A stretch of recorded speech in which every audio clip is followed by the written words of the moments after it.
Today we're with Segal, who is a visionary and intuitive healer, who currently has a best-selling book out, The Secret Language of Your Body, which Ina's going to talk to us a little bit about today. Okay, so you don't get much time then at home. So we're talking about home. Tell us a little bit about yourself firstly, and you're from Australia. Well, actually, I was born in Russia. Okay. And but I have lived in Australia since I was 11 years old. And then your family's in Australia, your husband? All my family. Okay. My husband, I have 2 children. Wonderful. Okay.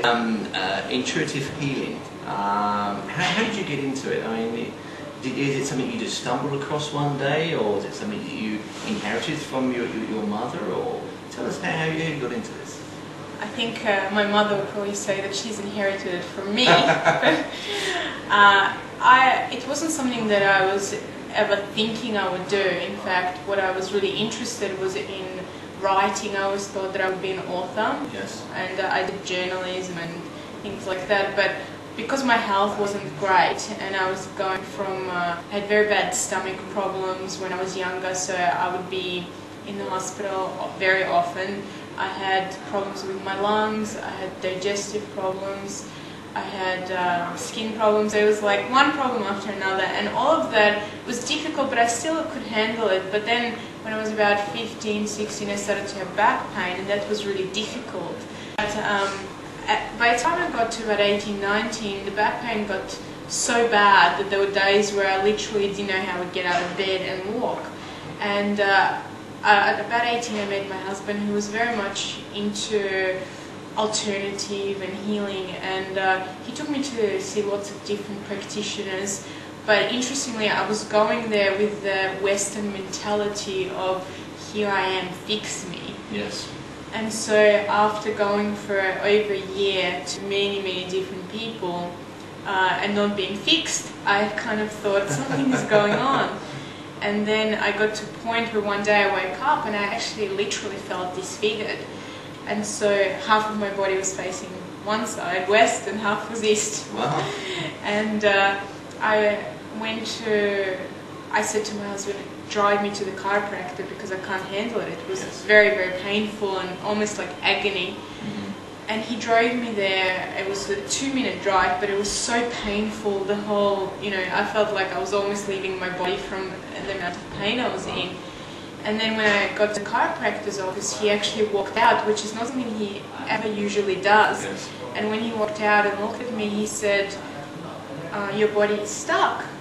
And I just smiled at him and I said, "I know this part, what are you going to do about it?" That's right, how are you going to fix me? Yes. And he just looked at me and he said, "Go home." And I was like, "Could you please repeat?" Because I couldn't believe that someone would say that to me, especially him. Yes. And he said, "There's nothing I can do for you, go home."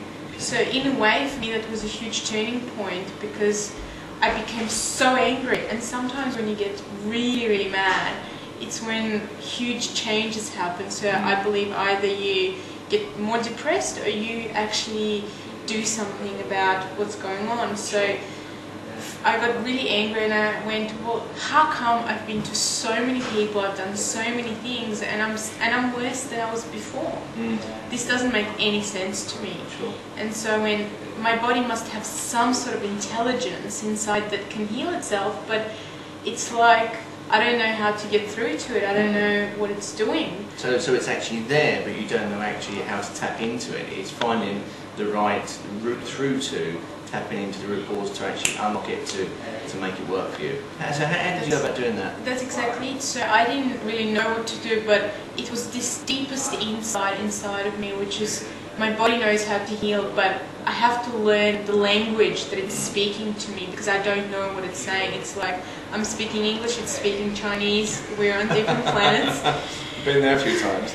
Yeah, and so what I did is I went, okay, what can I do? What can help me? And I went, I'm going to try and relax my body. So I'm going to start by counting backwards from 30. It was my way of meditating, because at 19, I was 20, meditation was not exciting. Yes. It was not a part of something that I wanted to do. So I thought I'll count backwards from 30 and I'm going to breathe really deeply, because I felt that the only way I could actually stay even sitting up or lying down was by breathing deeply, because of the intensity of the pain. And so as I was doing that, I went, okay, and if there is anything divine out there that exists, I really want help and I want it now. And I always emphasize to people that when I asked for help from something higher, it wasn't like maybe. It was very strong. It was like, if there is, I don't know if there is, but if there is, I really, really want it now. And so then as I was counting backwards and breathing deeply, something interesting happened. My attention actually went so much into my body and so much into my back that I saw my back. I saw exactly what was happening in my spine. And when I saw that, I went, oh, what is this? So was it a bit like an out-of-body experience in your head then, you think? It wasn't. It was more in the body. It was like if you can put your attention completely into your body and focus on and ask to see it, even though I didn't ask, it was like I really wanted this communication to happen. So when I saw my spine, and I saw it was out and, and inflamed, it was interesting, but then I started to feel the emotions which were associated with it. And for me it was very strange, because I was always an emotional person. So it was a weird thing to realize I have all these suppressed emotions in me. And then another realization came to me, some of this is mine and my experiences, and some of it is not. Some of it is experiences from my parents or my grandparents, and what they went through and the difficulties they had.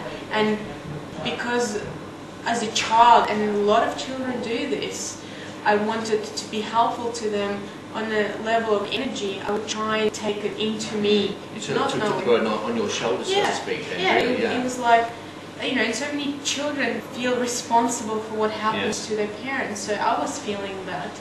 And I realized that, so I started saying, I'm willing to let go of these emotions, I'm willing to let go of this pain, I'm willing to let go of this fear, sadness, anger, whatever came up.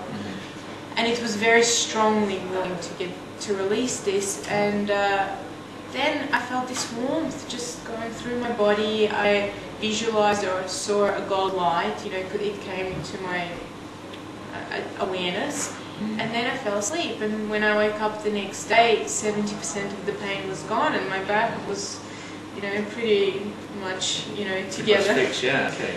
So it's a bit like a healing then, that actually you called upon, as you said, some form of higher spirit, and that sort of went inside and healed what was actually wrong. Because obviously you was in severe pain to go to the chiropractor and not even been able to get out of the car.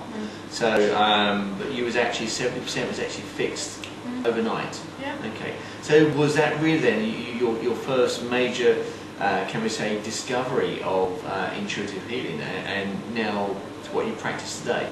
It was definitely the first discovery where I felt this is real.